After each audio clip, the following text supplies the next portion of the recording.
दादी के हाथों का जादू और खुशबू से महकता घर, माँ की मुस्कुराहट और खाने की सुगंध। MDH गरम मसाला, क्योंकि हर रिश्ता है स्वाद से जुड़ा। गाजा में इजराइल का स्पेशल ऑपरेशन, 8 किलोमीटर लंबी सुरंग IDF ने ध्वस्त की। कफिर ब्रिगेड का कमांड सेंटर नष्ट, लड़ाकों ने सुरंग में छिपा रखे थे हथियार।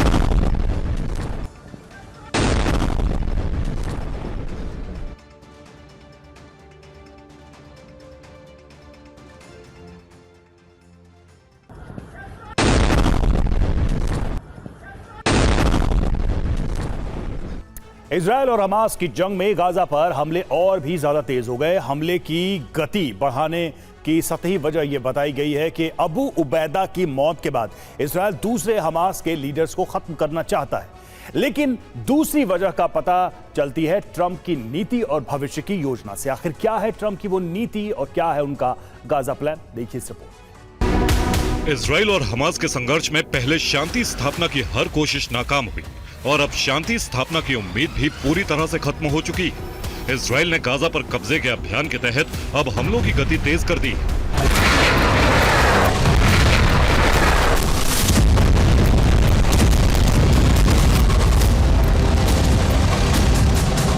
इजराइल के भीषण हमले, गाजा पर कब्जे का मिशन।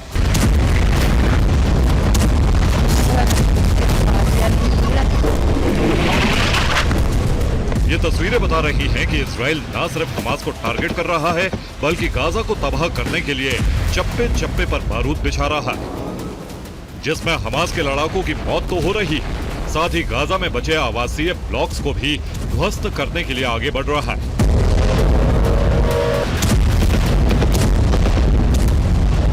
नेतन्याहू के इस एक्शन प्लान में एक बड़ी कामयाबी ये है कि हमास के प्रवक्ता अबू उबैदा को मार दिया गया है। लेकिन इजराइल ने और भी टॉप हमास लीडर्स की एक सूची बना ली, जिन्हें ऐसे ही ऑपरेशन के दौरान खत्म किया जाएगा।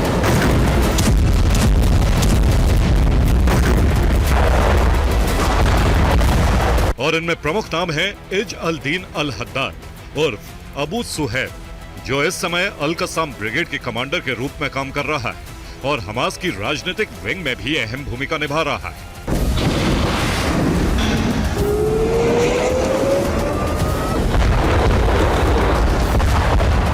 लेकिन क्या हमास के खिलाफ ऑपरेशन सिर्फ इजराइल की रणनीति का हिस्सा है? सवाल इसलिए उठते हैं क्योंकि जो नेतन्याहू अंतर्राष्ट्रीय मंच पर फिलिस्तीनियों के लिए नर्म रुख दिखा रहे थे, उनकी आक्रामकता अचानक बढ़ गई।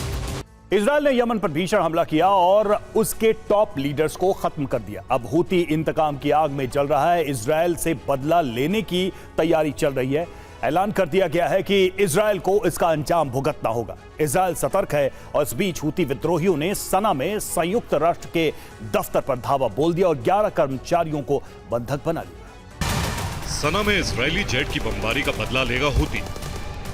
हूती ने ऐलान कर दिया है कि एक एक धमाके का हिसाब होगा और खून का बदला खून से लिया जाएगा।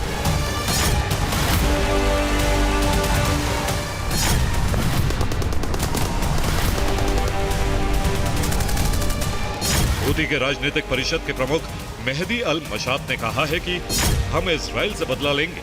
इजराइल में अब कोई सुरक्षित नहीं है, विदेशी कंपनी इजराइल छोड़ दे।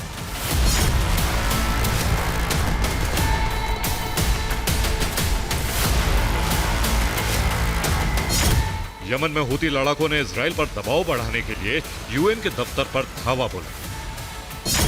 हूती लड़ाके विश्व खाद्य कार्यक्रम के दफ्तर में गए। WHO और यूनिसेफ के दफ्तरों को भी निशाना बनाया गया। कुल 11 कर्मचारियों को हूती लड़ाके अपने साथ ले गए। हूती ने दावा किया है कि इजरायली हमले में हूती सरकार और हूती सेना से जुड़े 20 बड़े नेताओं और अफसरों की मौत हुई।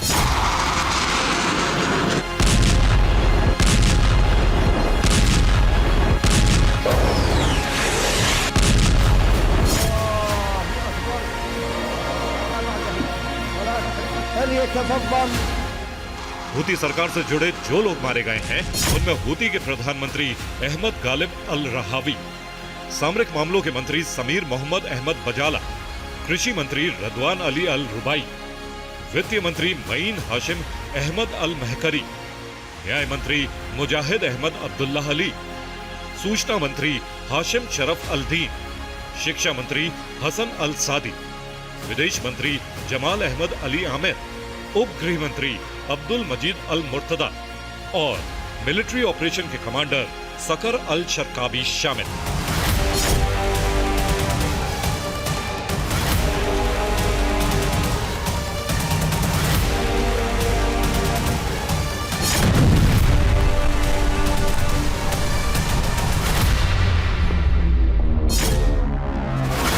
हूती के लड़ाके पलटवार की तैयारी कर रहे हैं तो वहीं सना में इजराइल के खिलाफ प्रदर्शन शुरू हो गए। लोग इजरायली पीएम बेंजामिन नेतन्याहू और इजरायली रक्षा मंत्री के खात्मे की मांग कर रहे हैं। ईरानी राष्ट्रपति ने कहा है कि इजराइल को इसका खामियाजा भुगतना पड़ेगा।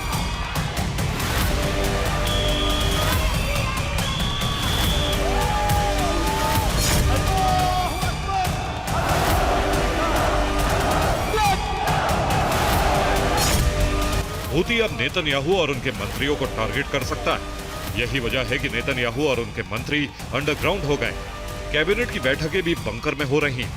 इजरायली सेना किसी भी तरह के हमले से निपटने को तैयार। हूती के हमलों के बावजूद इजरायली सेना का ऑपरेशन जारी और लेबनान में हिजबुल्लाह के ठिकानों पर हमले किए गए। इजरायली सेना ने हूती के हथियार गोदाम और ठिकाने को नष्ट करने का दावा किया। ब्यूरो रिपोर्ट, TV9 भारत वंश। दादी के हाथों का जादू और खुशबू से महकता घर, माँ की मुस्कुराहट और खाने की सुगंध। MDH गरम मसाला, क्योंकि हर रिश्ता है स्वाद से जुड़ा।